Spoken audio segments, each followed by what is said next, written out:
मैले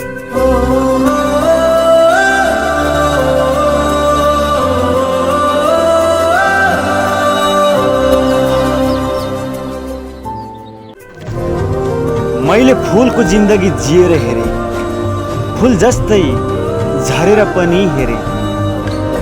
मकैले कुल्चिए पतझर बनेर र त्यही फूलको बोट जस्तै मरेर पनि हेरे। मकैले पहाडको भिरमा फुले त कहिले आफ्नै कोठामा भित्ताको तस्बिरमा फुले। मकैले अर्चना बन्नलाई मन्दिरमा फुले त कहिले पटपट जलिरहेको चिताको पिरमा फुले। बिहानीको मुस्कान भई फुले, साँझको मन्द भई फुले। म चारै दिशामा छहरिरहने बतासको सुगन्ध भई फुले।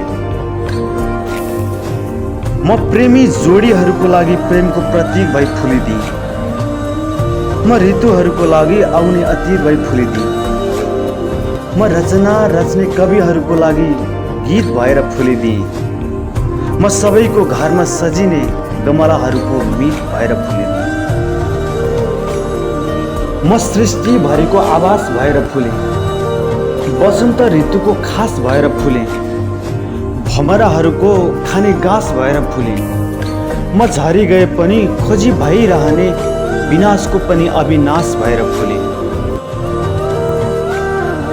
म कहिले गलाको हार भई फुले त कहिले स्वागतको उपहार भई फुले।